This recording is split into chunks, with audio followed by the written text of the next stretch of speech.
Perkenalkan, nama saya Kiki Firadelana Lina Vitananda Agus Putri.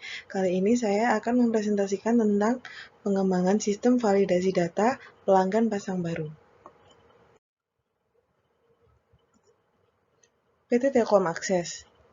PT Telkom Akses adalah anak perusahaan dari PT Telekomunikasi Indonesia atau Telkom yang sahamnya sepenuhnya dimiliki oleh Telkom.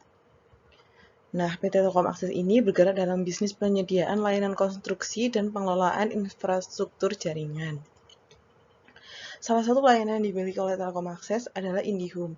IndiHome itu apa sih? IndiHome itu adalah layanan digital yang menyediakan internet, telepon rumah, dan TV interaktif atau IndiHome TV dengan beragam pilihan paket serta layanan tambahan yang bisa dipilih sesuai dengan kebutuhan pelanggan.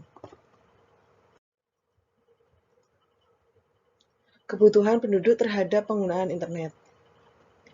Pada tahun 2019, berdasarkan laporan International Telecommunication Union atau ITU, menyatakan bahwa jumlah pengguna internet di dunia pada tahun 2018 mencapai 3,9 miliar, melebihi dari setengah populasi dunia. Pada bagian di atas dapat dilihat bahwa presentasi pengguna internet dari tahun 2019 sampai 2020 pada kuartal kedua mengalami kenaikan jumlah. Nah, karena kenaikan jumlah pengguna internet tersebut juga berdampak kepada PT Telkom Akses. Kenapa hal tersebut bisa berdampak? Karena PT Telkom Akses sebagai perusahaan penyedia layanan internet. Karena kebutuhan terhadap penggunaan internet yang naik, maka Telkom Akses membutuhkan sistem validasi data pelanggan pasar baru. Mengapa sih Telkom Akses membutuhkan sistem validasi data pelanggan pasang baru yang valid? Tujuan utamanya adalah mempermudah teknisi di lapangan input data yang valid sesuai di lokasi pelanggan. Jadi teknisi yang di lapangan bisa menginputkan data yang real sesuai dengan lapangan. Yang pertama, teknisi juga dapat mencari data teknis pelanggan yang telah tercatat pada sistem melalui bot Telegram. Jadi, waktu teknisi akan melakukan pasang baru ke pelanggan, teknisi bisa mencari data pelanggan melalui sistem lewat bot Telegram. Nah, yang kedua, setiap data pada sistem dapat terupdate ketika teknisi melaporkan data teknis tersebut melalui bot Telegram. Jadi, misalnya ada data yang tidak valid antara sistem dan lokasi real di lapangan, teknisi bisa mengupdate data tersebut lewat bot Telegram. Dan sistem ini akan melakukan update secara otomatis, jadi data yang ditampilkan itu akan selalu terupdate. Yang ketiga, agar data tersebut valid dengan data pada sistem, karena data selalu terintegrasi dengan setiap tools perusahaan.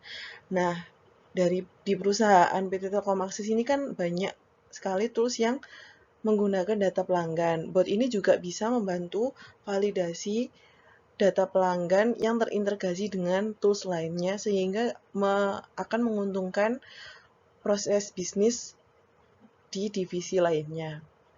Yang keempat adalah, setiap pekerjaan yang diselesaikan akan tercatat sebagai performansi dan dapat ditampilkan ke dalam dashboard performansi. Jadi setiap teknisi, helpdesk, atau karyawan di PT Telkom Akses, setiap pengerjaannya akan dicatat performansinya untuk dinilai oleh atasan.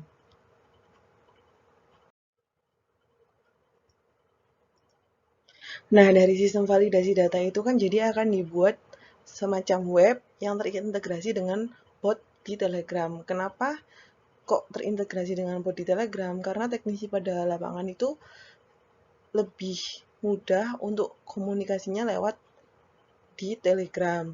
Akan tetapi kita akan integrasikan dengan web supaya data tersebut lebih valid.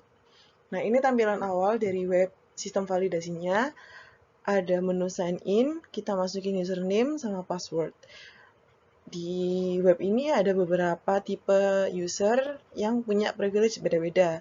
Jadi setiap helpdesk, teknisi, ataupun team leader, dan yang lainnya itu punya privilege yang beda-beda. Yang pertama ada menu dashboard.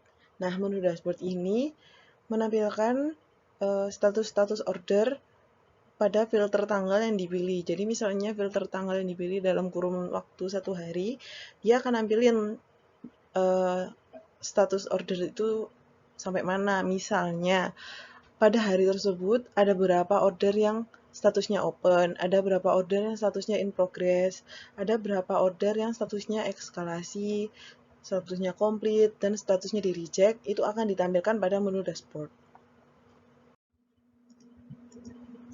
Selanjutnya ada menu inbox. Nah, di menu inbox ini ada beberapa submenu, yaitu submenu open, in progress, eskalasi, complete, dan reject. Yang kita bahas pertama yaitu submenu open.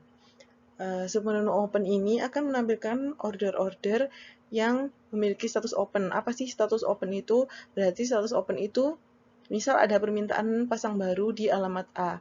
Nah, itu belum ada teknisi yang nge-pick up order tersebut, maka order tersebut akan ditempatkan pada status open. Submenu selanjutnya adalah submenu in progress. Nah, tadi kan ada order yang udah berstatus open. Lalu selanjutnya kalau order open tersebut di pick up oleh teknisi, maka order tersebut statusnya akan bergeser dari submenu open masuk ke recordnya submenu in progress. Jadi submenu in progress ini artinya order tersebut sedang dikerjakan oleh teknisi. Submenu selanjutnya yaitu submenu eskalasi. Nah, submenu eskalasi ini isinya adalah work order yang tadinya sedang in progress oleh teknisi akan tetapi menemui hambatan.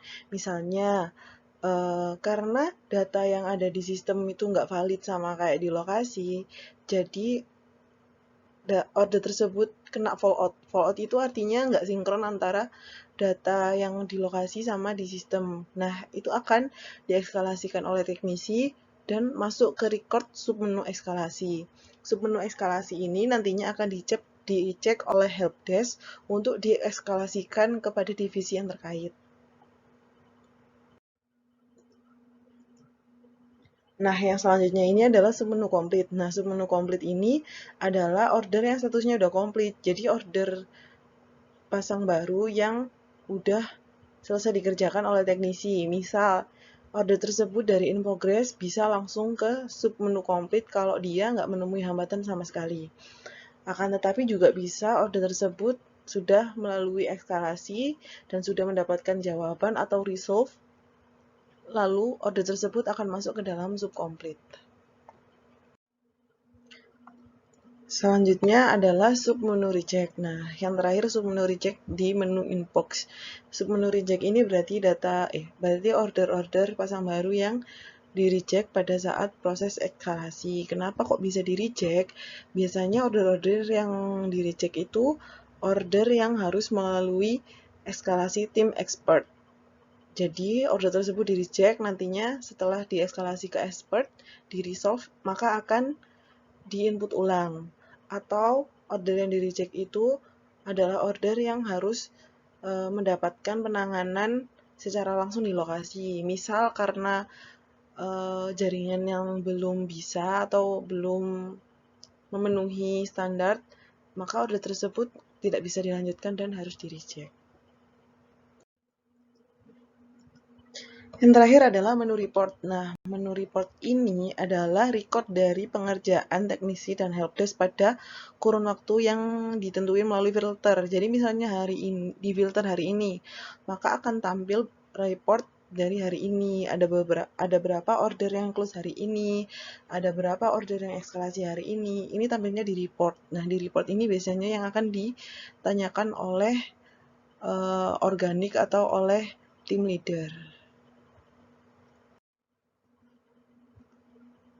Nah, untuk teknisi yang di lokasi yang menemukan bahwa kalau data itu nggak valid, teknisi bisa melaporkannya lewat bot Telegram. Jadi, itu format yang dimasukin ke bot Telegramnya akan tampil format yang diharuskan yang diisi apa aja. Itu harus dipenuhi semua oleh teknisi. Setelah dilengkapi, maka bisa dikirimkan. Nanti datanya akan terupdate sesuai data yang di lokasi. Jadi, data yang tadinya tidak valid menjadi valid. Selanjutnya, yaitu format eskalasi. Format eskalasi, jadi kalau di bot Telegramnya format lapor kendala. Kita penuhi dulu atau isi sesuai dengan format yang diminta, nanti maka data order itu akan masuk ke submenu eskalasi secara otomatis di web karena bot di Telegram itu udah keintegrasi dengan web sistem validasi tadi. Yang terakhir adalah kesimpulan.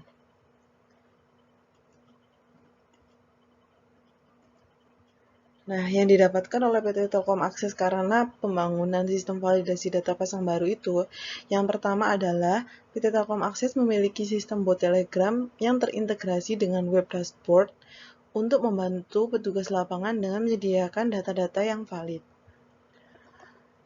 Yang kedua, juga untuk mempermudah teknisi untuk input data yang valid. Yang ketiga, yaitu work order atau WO tercatat secara terstruktur dan rapi juga untuk catatan performansi HD.